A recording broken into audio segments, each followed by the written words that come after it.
చూడురయ్యా ఇక్కడ సొమ్ముతో మొత్తం దుబాయ్లో దంద చేస్తాను మొదలుపెట్టిరంట ఈ లంగలు దొంగలు బయట వైగలంతా.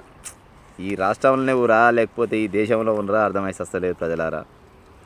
మొన్న దుబాయ్లో ఆయన కేదార్ అంటే ఆయన ఒక ఆయన చచ్చిపోయాయి కదా, ఆయన నిర్మాత అనే కొంతమంది తెలుసు. ఆ పేపర్లు ఏమి ఇచ్చారంటే నిర్మాత చచ్చిపోయి ఆ నిర్మాత కంటే ముందుగల ఏమంటారు ఒక డ్రగ్ వ్యాపారి, రియల్ ఎస్టేట్ దందగాడు, బ్రోకర్ అనడం ఉత్తమం అనుకుంటా నాకు తెలిసి.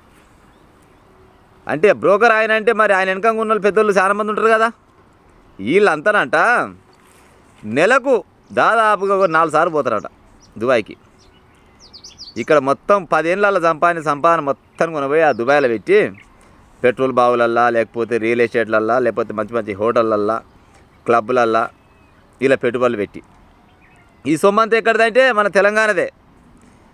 దగ్గర ఒక 3 ఎమ్మెల్యేలు అంట ఓడిపోయిన ఎమ్మెల్యేలు, మన తెలంగాణ బీఆర్ఎస్ పార్టీ ఓడిపోయినాక 3 ఎమ్మెల్యేలు ఏకంగా పోయి ఆయన తీసేసి కూర్చోరట. ఇక ఒక ఎమ్మెల్యే అయితే ఆయన చచ్చిపోయినప్పుడు రూములే ఉన్నాయంటే లేదు నేను రూములే ఏం లేని పట్టణంలో కథల పడుతుంది కదా ఆయన. వీళ్ళంతా వీళ్ళందరికీ బినామీ చచ్చిపోయిన ఆయన. నెలకు 4 సార్లు ఏం బీకపోతున్నారు నాకు అర్థం కాదు. కానీ వీళ్ళు ఇప్పుడు ఓడిపోయారు ఎమ్మెల్యేలు, సపోజ్ ఓడిపోతే ఏం చేయాలి? ప్రభుత్వంలో ఉన్నోళ్ళు ఏమైనా పని చేస్తుంటే గట్టెట చేస్తారు గిట్ట చేయాలని ప్రతిపక్షంలో ఉన్నా లేకున్నా ప్రజల పక్షాన ఉండాలి. అది పక్కకు పెట్టి ఇక ఓడిపోయినాక ఏం లొడపిస్తుంది అది ఇక్కడ తెలంగాణ అనుకుంటున్నట్టు.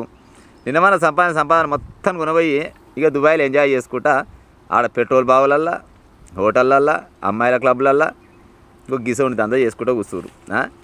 వీళ్ళు ఏదా గత ప్రభుత్వంలో ఉన్న కీలక నేతలు దగ్గర 10 మంది అంట.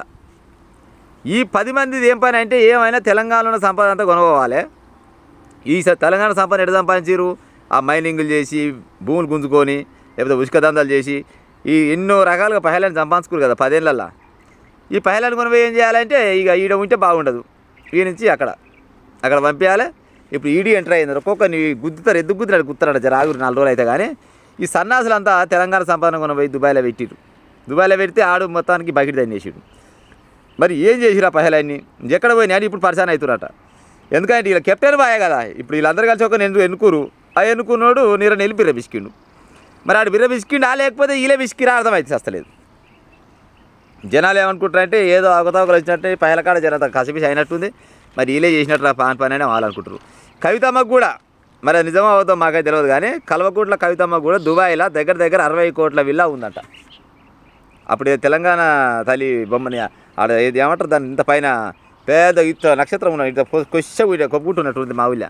అసలు దానిపైన తెలంగాణ బతుకమ్మని చూపించారు కదా. అంటే ఈమె అంతగానో చూపిస్తుంది అంటే దుబాయ్లో కూడా ఈమెకు ఎంతో సోపతున్నట్టే కదా లెక్క. ఈమెకైనా ఇలా అన్నకైనా ఇలా బావకైనా లేకపోతే ఇలా అన్నుల బామ్మారిదికైనా వీళ్ళందరూ తెలంగాణని మొత్తం సర్వనాశనం చేసి బర్బత్తలు చేసి సంపద మొత్తం కొనబోయి ఆడబెట్టుకురట. ఇప్పుడు ఈడీ ఎంట్రీ అయిందంట. ఇక ఇంట్లో ఎంతమంది పేర్లు వస్తే చూడాలి. ఇక మీకు తెలంగాణ రాష్ట్రాన్ని అప్పచెప్పింది ఏం పనికి? మాజీ ఎమ్మెల్యేలు మినిస్టర్లు ఈ పహలాన్ని కొనబోయి దుబాయ్లో చేయమనా? సో మళ్ళీ ఆడ దుబాయ్లో చేసేది నియతగల బిజినెస్ అంటే నియతగల బిజినెస్ నడిపించలేదు. అంత 2 నెంబర్ దందగాలి వీళ్ళంతా. అంత ఎట్ట మందిని ముంచాలి ఏం కథ ఇదే పని తప్పితే ఇంకో పని లేదంట. ఇవాళ పేపర్ స్టేట్మెంట్ ఇచ్చి మేమైతే అబద్ధం చెప్పిన పని మాకైతే లేదు. కానీ ఆ కేదార్ అంట ఆయన మృత్యు వెనుక, ఆయన చచ్చిపోయిన దాని వెనకంగా ఎన్నో రహస్యాలు దాగి ఉన్నాయంట. ఇక తీగ లాగుతామంటే డొంక కదిలినట్టు మరి ఎంతమంది పేర్లు బయటకు వస్తే ఏం కథ నాకు తెలియదు. కానీ ఒకసారి ఆయన ఫోన్ కానీ లేకపోతే ఆయన ల్యాప్టాప్ కానీ మొత్తం ఓపెన్ చేసి చూడాలి, ఎంత ఆయమన్న పేర్లు బయటకు వస్తాయంట. ఇక గీడేమి ఇచ్చిరా ఓడిపోయినాక దుబాయ్లోనే అంతే. మరి ఓడిపోయి ఈడేం పని పాడైంది ఏం లేదు. ఈ రాజకీయ నాయకులకు చాలామంది సినీ ప్రముఖులు ఉన్నట్టు ఇలా. మళ్ళీ సినీ ప్రముఖులు అంటే నిజంగా బాగా కష్టపడతారు.